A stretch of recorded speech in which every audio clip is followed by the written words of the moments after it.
呢度就係嗰個笛孔啦，就要連笛膜上去嘅位置啦。咁我哋咧就首先咧拎嗰個笛膜出嚟啦，咁就係啦，打開佢個 package 啦。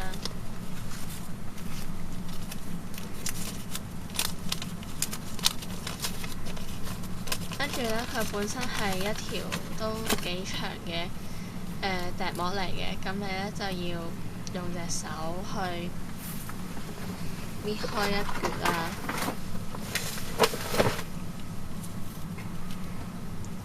好似咁樣搣斷佢，唔使太長嘅，啱啱蓋過到嗰個窿嘅高度就得㗎啦。咁跟住咧就可以攞鎖匙或者一啲鐵線去將嗰個笛膜整開啦，即係好似咁。然之後咧就將佢攤開，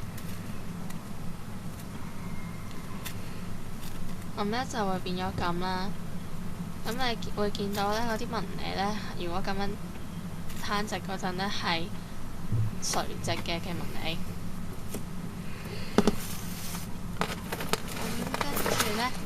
我哋咧就要準備一樽水啦。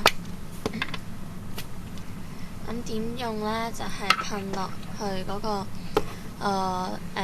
膜孔附近嘅地方啦，即係好似咁。然之後咧就攞嗰個阿膠出嚟。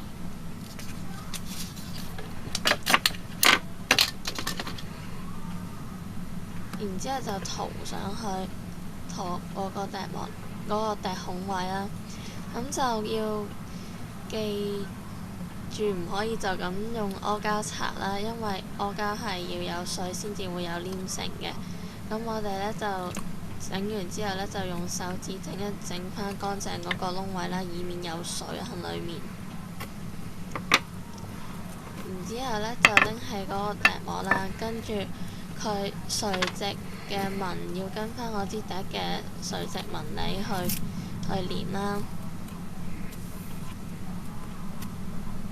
咁咧就撳實一邊先，然之後拉住放落去，跟住掃翻平，再拉翻痕，要拉到要有少少接紋先至叫好嘅，因為咁樣先至夠firm 嘅。然之後撫平佢啦。咁就搞掂㗎啦〜